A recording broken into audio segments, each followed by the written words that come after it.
All right, I guess we'll get watching Inside Star Citizen, Morville, Lorville. I mean, we know this is all art and that's it and nothing else. So we'll see how interesting it is. I doubt it will be very exciting. I don't think they'll touch on like what missions or what changes. And, you know, I just don't think this has any effect really on the gameplay yet. But it is building up to it in the future. So let's see. Inside Star Citizen, Morville, Lorville. In 2865, Hurston Dynamics purchased a planet in the Stanton system and began the process of looking for their capital, being careful not to build on the resource-intense areas they bought the planet for in the first place. Because you gotta leave all that free for the mining, after all. Now, during that search, they designated one particular area already filled with structures that house the on-world workers by the three-letter designation LOR, an acronym for the rather dismissive title Local Occupational Residency. And after essentially requiring all of their workers to I never knew the lore around Lorville. live there, because it makes it easier to keep an eye on everyone, the town eventually gathered an unofficial temporary nickname. And as anyone that's ever built something huge and complex can tell you, there are few things in life more permanent than an unofficial temporary nickname. Now, eventually, the Hurston family made this the center of What's that a all reference to? commerce and residence on the planet. And thus, Lorville continued to grow and expand and be built upon. And in the upcoming Alpha 319, it's taking its next major step forward towards becoming the thriving, brutalist cityscape old Solomon Hurston would be proud of.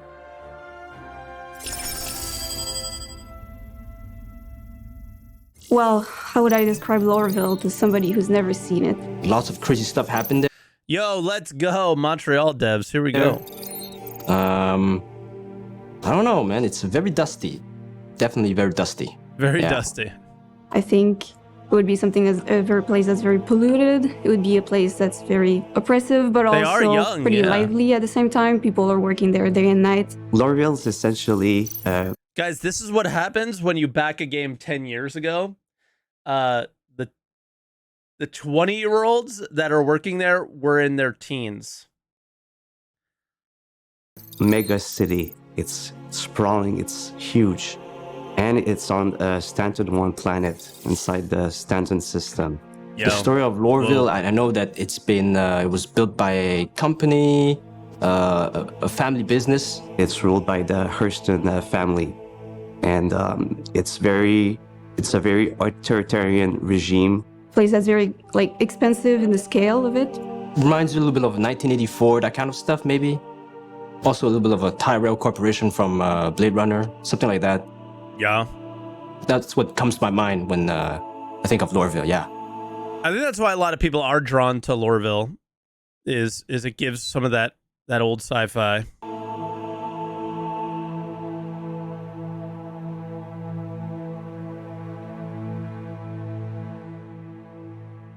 So a landing zone like Lorville is a hub for the players. It has many services. There's the habs, the habitations, and from there, they can spawn. There's the hospitals. There's shops. There's missions. There's obviously multiple areas and some new areas as well. When you're arriving from your ship, the first thing you're going to see is, you're going to see the CBD, of course. Central Business District. And this is where the Hurston family oversees the city. We're not. Oh, okay. I see what they mean. The big building. For some reason, I thought they meant we were going to land there first. And no, obviously not. We'll land at the spaceport. There's the spaceport. Okay. That obviously has a lot of the transit line going to. You can also go to the L19, where there's obviously some residential. Leading up from the center, we have those transit lines that are going in different directions from the center of the city. And from there, there's many districts inside the inner city. In the inner city, we represent the different classes of the residents of Lorville. There's areas where there's more wealth, These are like higher up top, and they have like a gold cladding on their buildings. And we have like lower areas that are like closer to the industrial areas. And it's mainly residential and commercial. Dude, they're already setting up hierarchies of where you can purchase apartments for real money, I feel like, here. Is anyone else like immediately getting that vibe of, oh no. So the gold building is $200 to $1,000. The building by the docks is $20. Commercial, we have like... Now,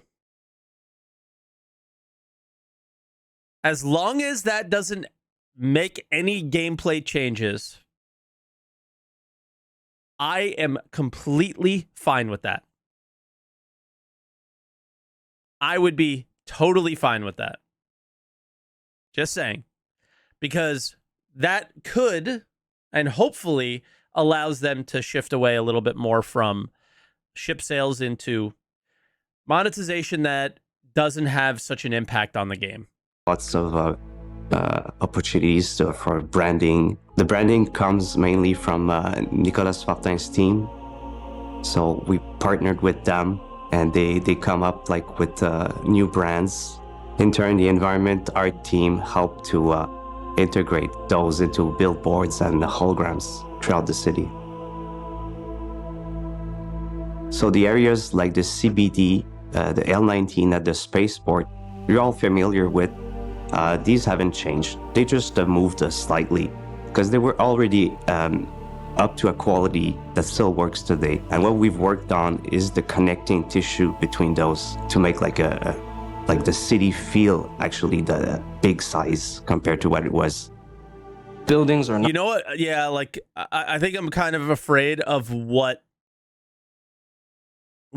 the transit around these locations might be like. They said things haven't moved, like it's just a few meters, so the transit should be quick, or as quick as it was before. But I see a lot of train lines, so it's kind of freaking me out.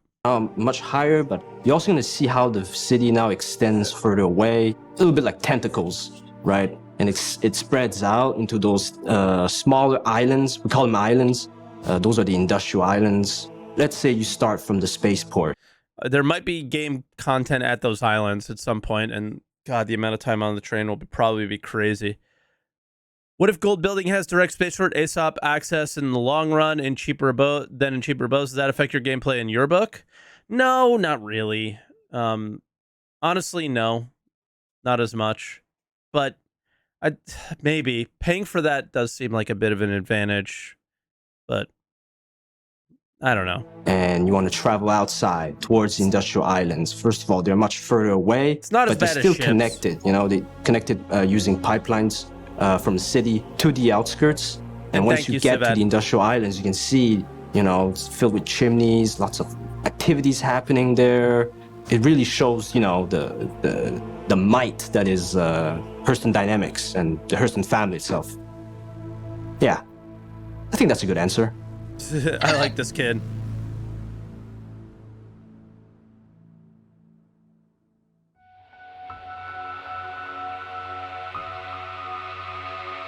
So making Lorville was not like a straight line.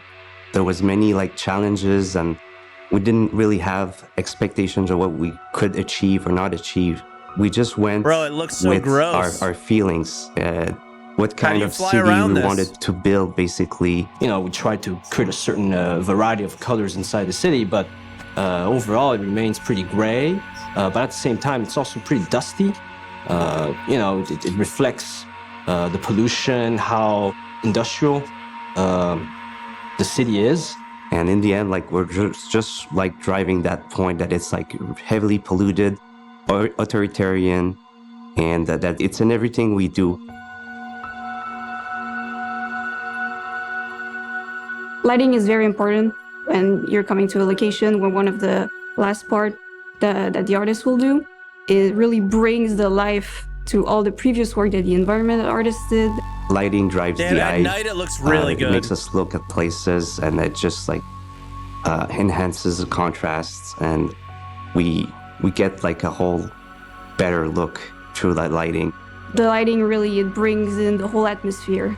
And during the night, we want to bring that feeling of liveliness to the city. Yeah, night is pretty badass with all the new buildings, the taller buildings, awesome. the windows and everything. Little red lights, blinking red lights across the city. As a player, when you come in and you see these giant structures, but also these little lights, it really shows, okay, this is a really big building. Try to put a lot of small details, small elements like street lights, containers, also a little bit of some pathways for vehicles to move around. That really helps to solidify the idea that, this is a giant city, giant facilities that are being built inside the city. And yeah, it's huge. There's a lot of different viewpoints right now, so you'll be able to appreciate it from a lot of different distances those and buildings viewpoints. are cool. Sorry.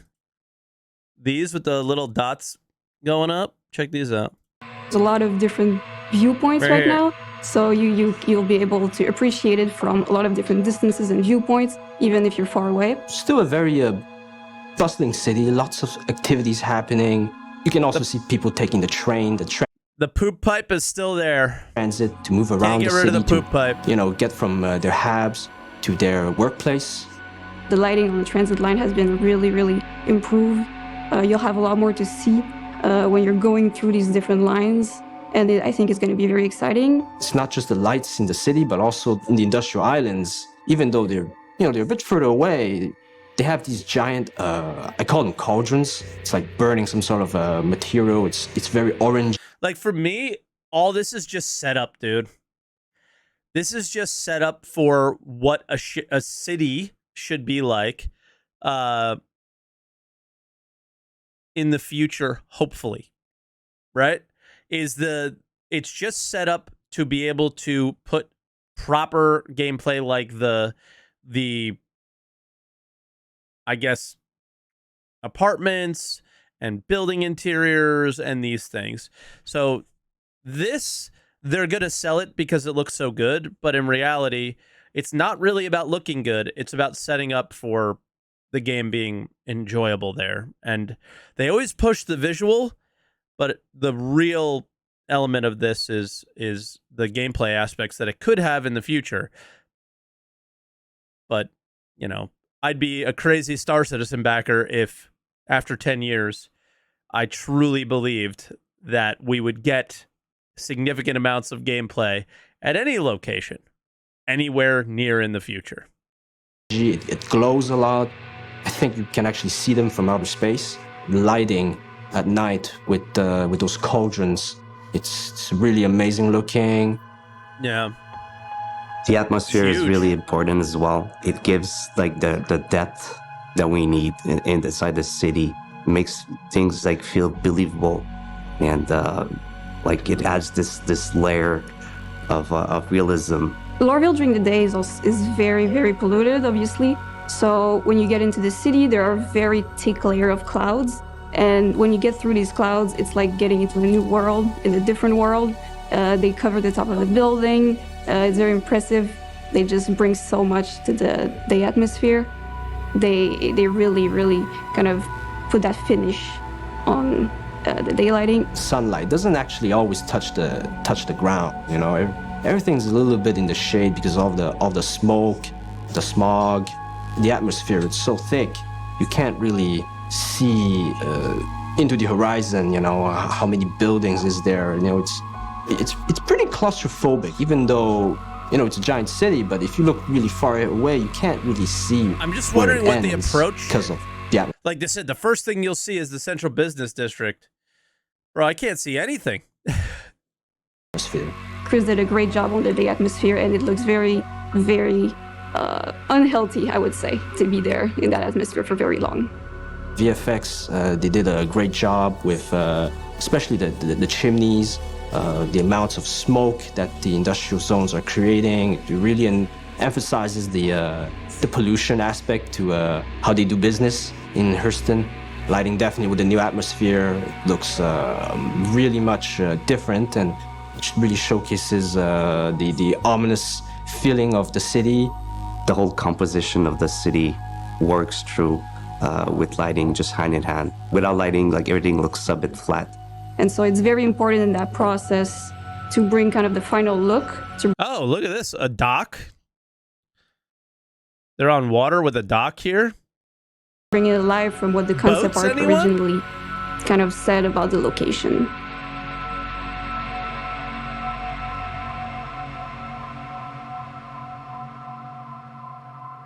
Any boats? Any boaters out there? Any boat clubbers?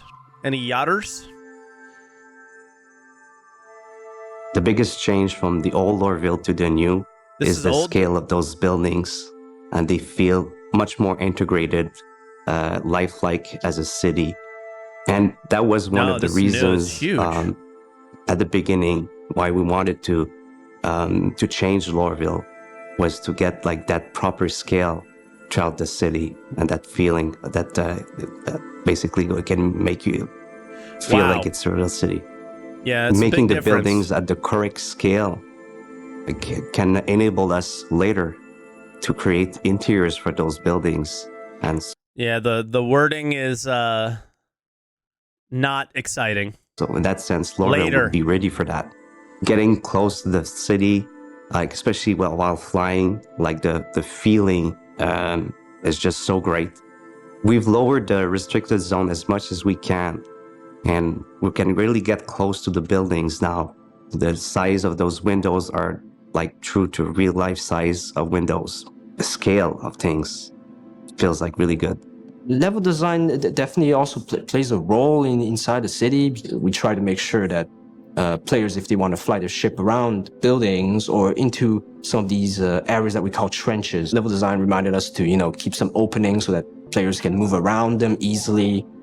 On our side, we also made sure that you can navigate in some of those structures, those trenches. You can do slaloms around those pipelines. And, maybe some of those areas could become potential racetracks for the future, Lorville will have like racing opportunities, I think, because now there's like tunnels, there's cranes, there's sky bridges, there's like big straddle frames, and these can create target points for racing.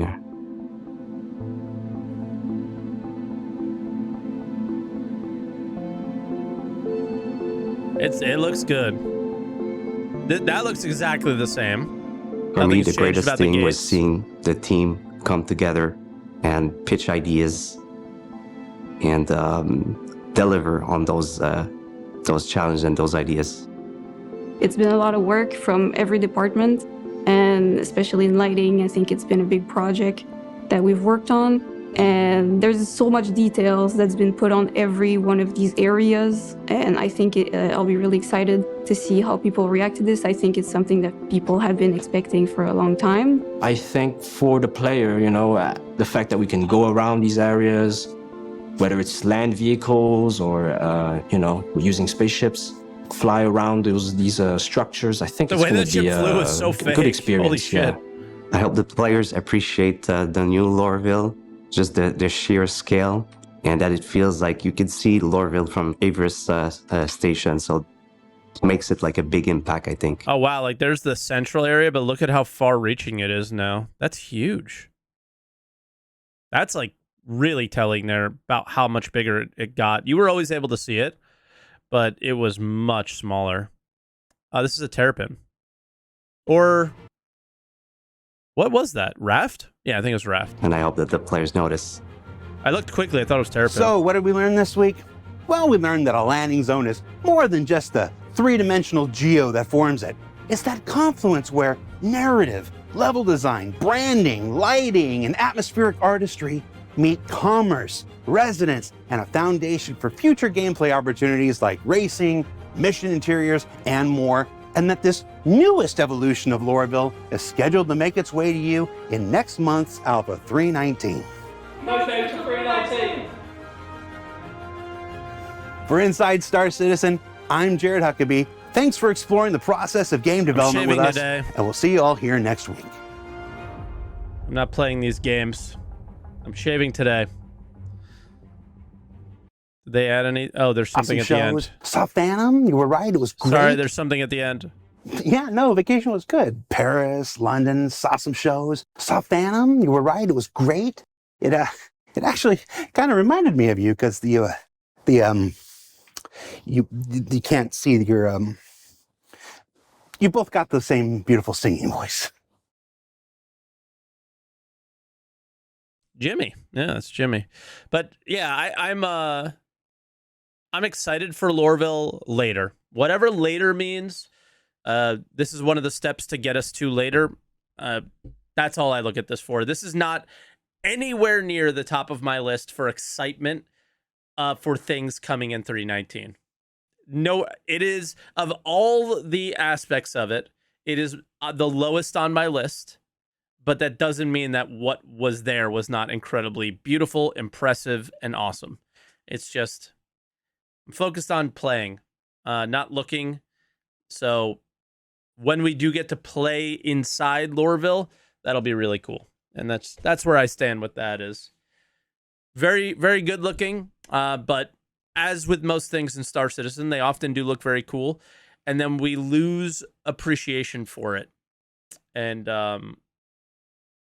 because we see it so often or whatever, right? So it's how we interact with it is going to be the most important thing. How we use Lorville is what's really going to matter, and this is the first step to making it useful. So that's what I'm excited for, but it does sound like that's way farther off than maybe we had anticipated, as always, right? As these things go.